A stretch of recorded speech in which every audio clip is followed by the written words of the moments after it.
Game week 3 of the Champions League, it delivered. It delivered. I mean, listen, every game had its own share of drama.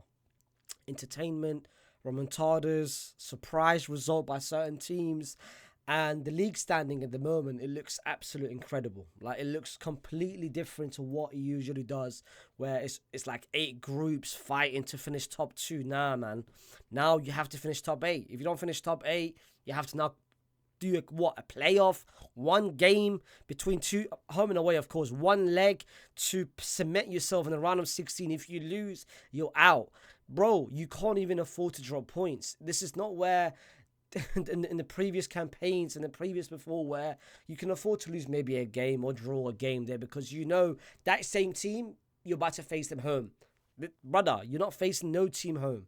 That's no playing the same team twice now, which is why it's making this so interesting, in my opinion. Like, Perez, this is Perez's idea. Let's be honest, this is Perez's idea. And Perez was cooking. And UEFA and FIFA, they didn't want my guy to shine. They don't want Uncle Perez to shine, man. That's why they took his idea. They took his whole flow. Bar for bar. They stole his whole flow, and now they remixed it into their own. And listen, whether it's their idea or Perez's idea, this Champions League format is cooking. Let's talk about it. Let's talk about the certain results which stood out, in my opinion. Let's talk about other games as well that's taking place. Let's talk about the standings. And let's talk about next week. No, not next week. The week after. Game week 4. Because, bro, there is some massive games game week 4, which will, in my opinion, determine a lot of things, where some teams might be and some teams might, long day if you don't win. Before I go any further, don't forget to, of course, like the video, subscribe to the channel if you're new to the channel. We've hit 33k, and thank you very much. I couldn't have done it without you guys.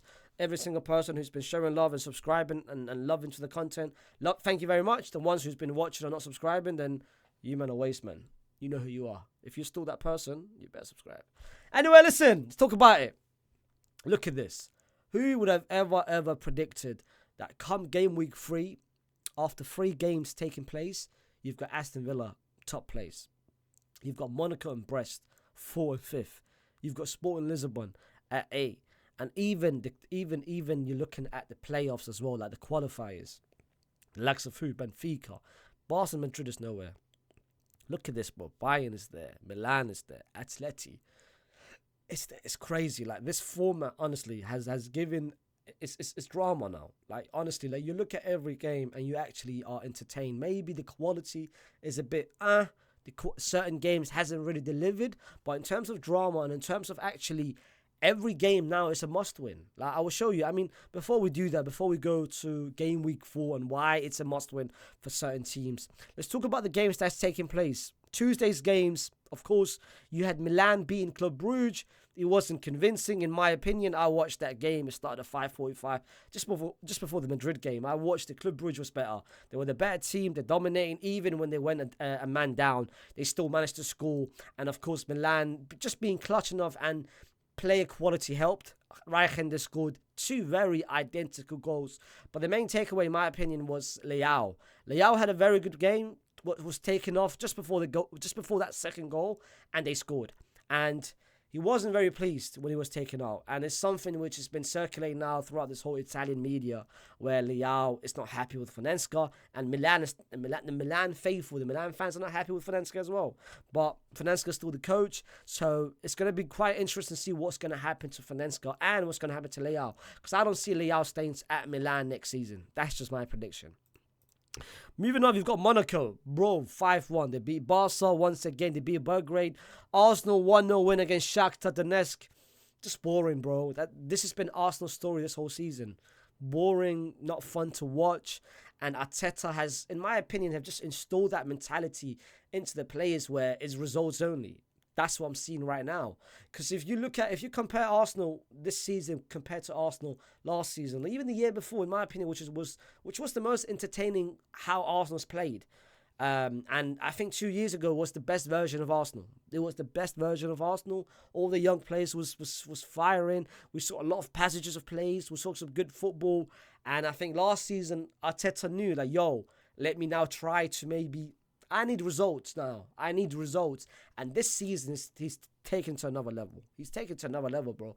I haven't been entertained. I've watched so many Arsenal games this season. The only ones really which has said, you know what, that's not been bad, was maybe Leicester in the first half. But then the second half was bad because they conceded 2 goals. Or Paris Saint-Germain in the first half. Other than that, I haven't been convinced at all by Arsenal in terms of performances. But results, this is a massive win. And this is what I'm saying. Like, Champions League, especially how the league phase is going, you need 3 points, especially at home, because you're not playing at home every single time.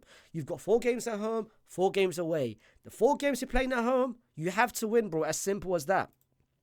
Moving on, you've got Aston Villa continuing that strong form. 2-0 against Bologna, bro. They're moving absolutely reckless. They're moving good. They're moving crazy. Fair play to them. And what they've done. And what Unai has done, bro. Unai is a cup manager. Are we all surprised? Honestly, are we all surprised? Girona, massive win as well. 2-0. Doing what they have to do. And this is the first win away from home. In the Champions League. Like, in the Champions League, they haven't really done a lot of things, but this is the first win in the Champions League. Something which, bro, a lot of people forget that they sold 5 players. Alex Garcia left.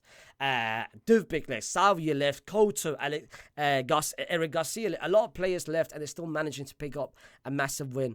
Juve, this is the surprise result in my opinion, because Juve with Thiago Motta, they've started quite interesting. They've started very interesting, much better compared to what they were with Allegri. But this is surprise. This is a very surprise result. I didn't expect that at all. Paris Saint-Germain, how can you, honestly, you know what's crazy? I'll come to the third team. So far, I've mentioned one team already in Monaco who's doing much better than Paris Saint-Germain. And that's 2 other teams who's doing much better than Paris Saint-Germain. Ligue A has done very good so far in the Champions League phase. But what's crazy about it, out of the 4 teams who's done well, Paris Saint-Germain is the worst performing team. 1 win, 1 draw. They lost against Arsenal. They were bad against Arsenal. At home against PSV, bro, come on. Like, and that's been reports coming out from France that maybe the fans are not happy with Enrique, and Enrique's future is up for grabs. So that's going to be a question mark of its own. Madrid beating Dortmund, interesting result. Very, very interesting result. I've spoken about it. Lille Sporting, we all know about Sporting. I called them the dark horses. I said how good they've been, and look at them. They continue that massive form, and look what they're doing. Moving on to the games that took place yesterday. Yesterday's game, Leverkusen and Brest, another French team who's impressed. And I watched that game. It was the early kickoff. This is the first time I watched Brest, and I've been surprised by how well they are defensively and the unit they have. Atleti, brother. I'm gonna be making a special video about Atleti and how they've been this season, because bro, they have been bad, they have been disappointing, and they've been struggling this season massively. And I predicted it in my La Liga prediction. I said they were never this good. I said that, bro, they have been terrible. And honestly, you look at them and the signings which they've made. And one thing I'm going to point out quickly, if you guys don't know, Atleti's problems for the past couple of years has never been going forward. They've always scored going forward. Morata's been scoring goals. Griezmann's been scoring. Correa's been scoring goals. Lino as well has been scoring goals. They've never had a problem going forward. The last couple of years, as crazy as it sounds, people think of Atleti as this defensive side. Simeone ball, park the bus. That's it, bro. We're not in 2014, 15, 16, 17. This is a new era. Simeone is actually attacking. And look at this, bro. You look at Atleti, you look at Atleti, and you look at this defense. Alex Witsel as a defender, 2024. Langley, bro. Azpilicueta, Galan, who's been a reject at Celta Vigo. Molina, brother. This is not World Cup of Molina. Jose Jimenez, Robin De Lomana, who's injury prone. I said they need 3 or 4 signings defensively. They only signed 1, and they spend the money on who? On 90 million Al Alvarez. Solif, who's not even a Diego Simeone striker. It was the signings I never believed the hype. And like I said, I'll make a video about that specifically. We spoke about that game and how dominant Barcelona was against Bayern Munich. Benfica struggling. Like, come on, bro. At home to Feyenoord, that's a game that you should be winning no matter what. City, easy run. I'm going to be real, bro. Bratislava in game week 2, and now Sparta Prague in game week 3. But this is the Champions League. You have to play who you're playing. And everyone's playing similar kind of teams. So fair play. But one thing which I noticed from this game is Phil Foden. He's now scored 2 Champions League games in a row now. Bratislava last game, Sparta Prague this game, which basically, I don't know why he doesn't start in the Premier League. And I think it's a question to Pep. Low, start him, bro. City, we all know, everyone's been saying it, they're not the same team, which every year they say that the same. But this season, it looks concerning. Not starting Foden, I don't understand that. I don't understand that completely. Liverpool, massive win. Massive win. 3 games, 3 wins. Darwin Núñez has shown very good glimpses so far this season. And we have to give him credit on what he's done. This is very good from Darwin Núñez. Very, very good from Darwin Núñez, what he's done. And this new role that he's had. Zagreb, the same team that Bayern beat 9-2. Zagreb's now above Bayern, which is crazy to even say that. And of course, Inter picked up a massive win against Young Boys, which puts them now on a... This is a massive win. Away from home, even when you're not playing well, you need 3 points. And when I said earlier about next week's, bro, Aston Villa are putting themselves in a very good position. 9 wins. And I said it earlier, I said it in my Champions League prediction video. Any team, in my opinion, that can pick up 6 wins, which puts them up 18 points, you're putting yourself in a very good position to qualify automatically within the top 8. Aston Villa, your next game against Club Brugge, 4 wins out of 4, bro, you're 1 leg in within the top 8. When I said about Liverpool with Leverkusen, this is a massive game. This is one of the massive games for next season because both teams are fighting for that position. And I look at Xabi Alonso, I look at Leverkusen. Yes, they did what they did last season, which was incredible. The game against Atalanta, concerning in the Europa League final. This is, in my opinion, the biggest challenge as of yet in Xabi Alonso's managerial career. Away to Liverpool at Anfield. Can you do it at the big stages? Question marks need to be had, of course, in that game. Another big game is City against Sporting. Again, both in that top 8 position. Sporting, in my opinion, this is a good chance for them to showcase to the whole world who they really are. Because they are very good. And I can see them picking up at least a point, if not winning this game. Another big game which I spoke about is, look at this, bro. Inter Milan and Arsenal. Massive game, massive games. And now we're getting into that stage where it's game week 4. You've got huge games for a lot of teams. Bayern, massive game. They have to beat Benfica because you can't not win those games. And now it puts yourself in a very awkward position to qualify. Madrid, heritage game. This is a game which I expect Madrid to win. And another big game is Lille against Juventus. Big game because both of them are now in similar position. Both of them are 6 points. And if you can put yourself, in my opinion, yeah, next week, this is not, again, I keep saying, in 2 weeks, it's going to be game week 4. And in 2 weeks, we're going to be halfway through because this Champions League format, this group stage format, that's 8 games in total. After 4 games, you can determine and see, okay, cool. Okay, this team might qualify. This team... It's looking awkward. After 4 games, if you can put yourself at 9 points, you're there. You're putting yourself in a very good position. You're not struggling. If you're leaving yourself on 6 points after 2, yes, you might think, oh, bro, what are you talking about? There's still 4 games left. Yes, there might be 4 games left, but you're not competing in one group stage, and that's it. It's not like you're competing in one group with 4 teams. You're competing in league phase with 25 teams. So if you don't win that game and other teams around you win, bro, they start creeping up, and you're still there.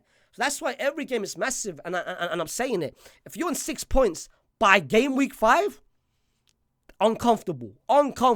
That's why I look at Bayern Munich. You have to win. Paris Saint-Germain, you have to win. Atleti, the game against Paris Saint-Germain, massive game because both of them are in a very similar-ish situation. 4 points for Paris, 3 points for Atleti. This is why this Champions League format is delivered on all fronts, bro, because every game is a must-watch. The previous campaigns, bro, it's like, all right, if you lose this one, I've still got a chance. I'm going to... Bro, you can't afford to drop any points. For Atleti, if you lose next game, away from home, you're telling me you're on 3 points after 4 games?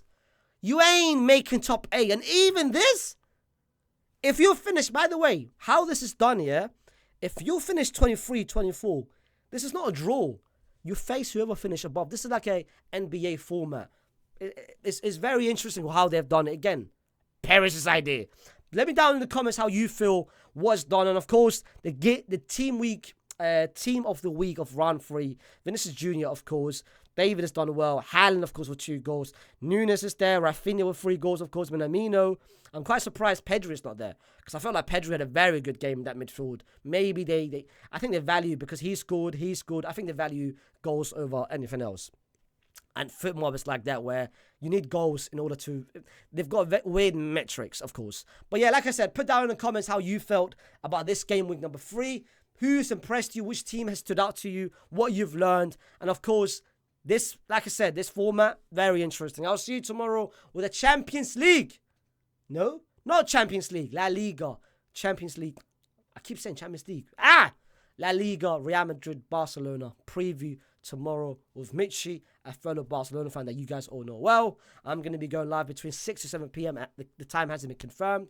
But this Saturday, the biggest El Clasico I can remember in so many years. 2 of the best teams. Let's see what's going to happen. I'm going to be going live an hour before the game on this channel. Catch me there. And like I said, don't forget to like the video, subscribe if you're new to the channel, and I'll see you tomorrow. Peace!